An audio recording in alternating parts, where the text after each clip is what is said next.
talked before about my knitting machine that I have. This is a standard gauge knitting machine, so you can use lace weight to light DK on this machine.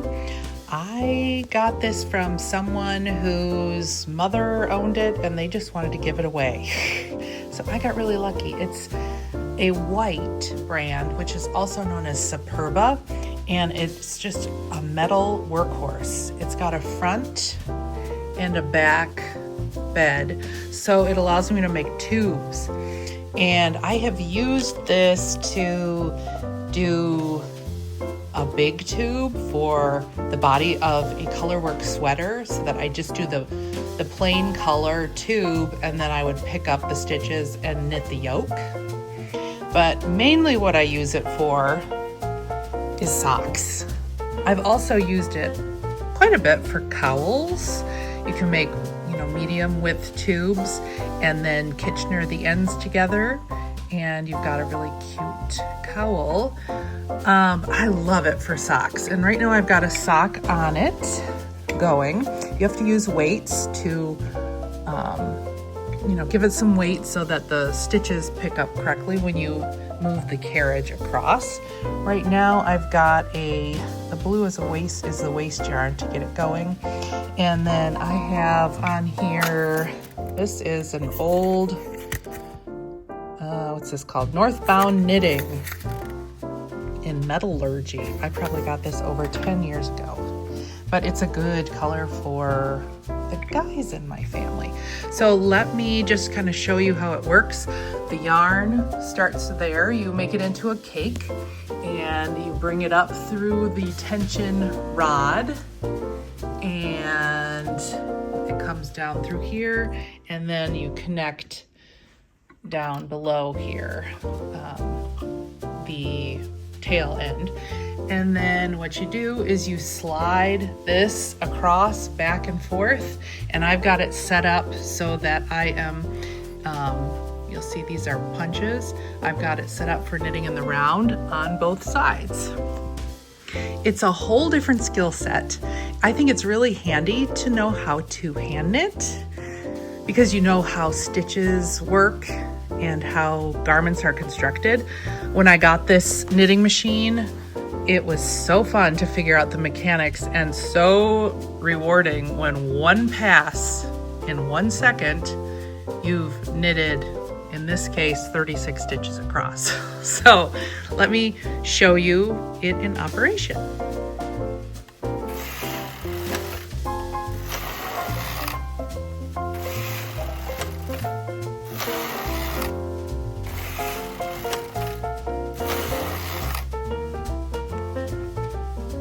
I just did, 3 rounds.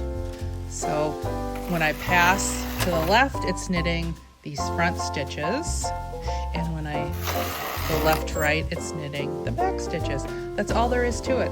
And then when you're ready to bind off, or basically all I do is I cut the yarn, I put in some scrap yarn, and I do, about 10 rows or 10 rounds of yarn, and then I can just take the scissors and cut right across where the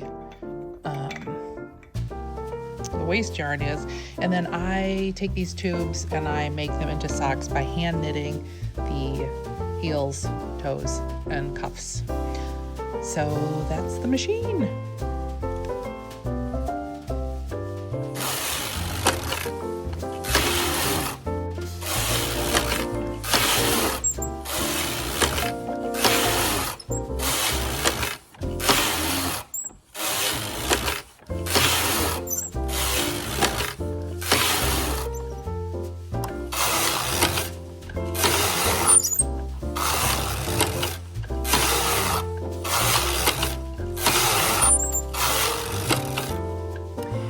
I would say it takes me about 30 to 45 minutes to pump out an entire skein of sock yarn, usually 100 grams, and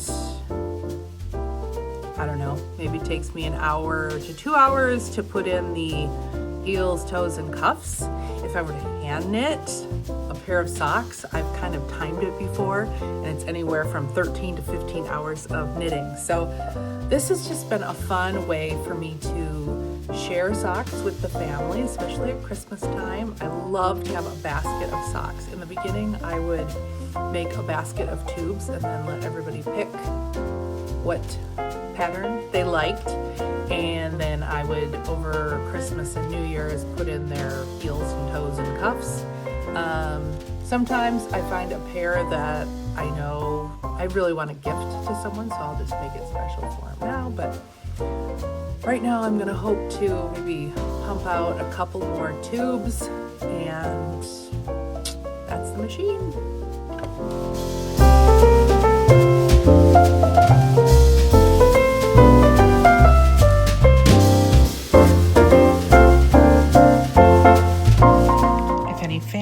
Watching, now would be a good time to look away or just act like you're surprised when you see socks at Christmas. But right now, here's where I'm at. So I've handpicked socks for some family members, and then I have some socks that have the heels and toes and cuffs in, like the ones that I showed you the other day on the Vlogmas. And then I've got some really great tubes that I haven't touched yet. Then I have a bunch of skeins, great skeins, like this Woolens and Nosh. I think it's, Cookie Swap. I love Laying Yarns. This is their Super Sock 4-ply. And I've got some old Arne and Carlos when they were still with Regia. You can get their socks. Now they've kept the pattern. They were able to keep the patterning, so that now they're not working with Regia, but they have their own sock line I just love this pattern. And you can find them, I've seen them at Wool & Company online.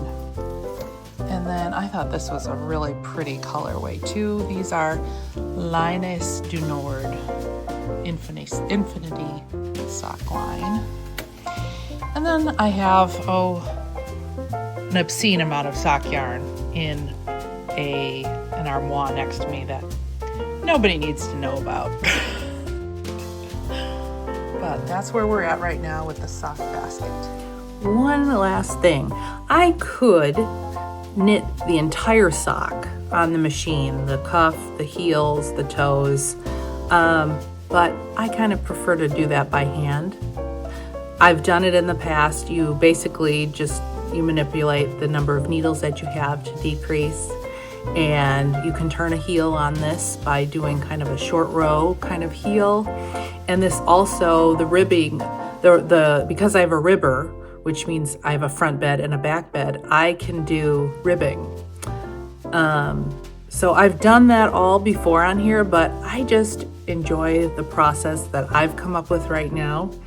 I've considered making a bunch of ribbing in like a gray or a cream color, like a long bunch, and putting lifelines where I would, detach them, and then I could just Kitchener them onto the tubes. But, we always need that kind of mindless knitting when we're hanging out with friends, family, watching a movie, that kind of thing. And I find that socks are the perfect thing. I can also makes amazing tubes for, what's that hat that's the long piece and you fold it in? Oh my gosh, that's like everybody's made. I can't even think of the name of it at the moment, but I'll put it right there. There you go.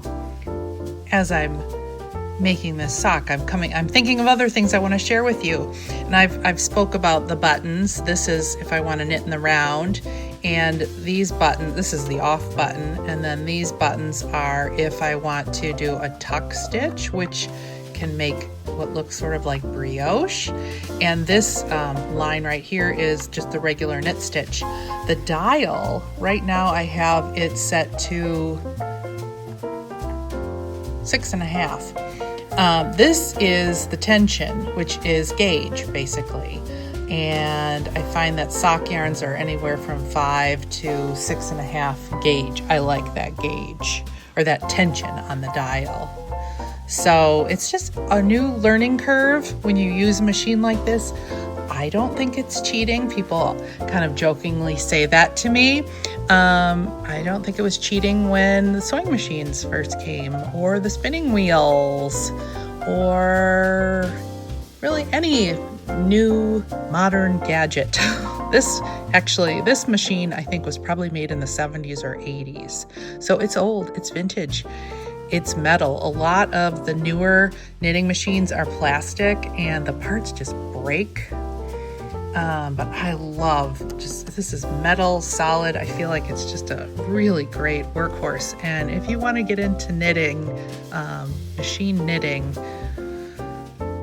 this is a really good one if you can find a used one on the market. In fact, another used one I saw like 2 hours away from here, and I actually picked it up because they no longer make my machine. This one's in a little rougher shape, but I have all those needles on that machine that if a needle breaks on this one, I can replace parts. That's how much I love it. Wanna go outside? Okay, come on. Let's go outside. All right, well, it's noon. We've had some fresh snow, and I don't think I've said good morning or good afternoon. Maybe I did, but it's December 9th today.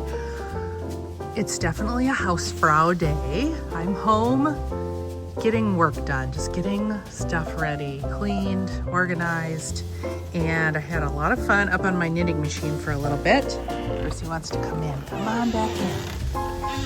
And now it is lunchtime. I'm not quite sure what we're gonna do for lunch. Percy, I know what you're getting for lunch though.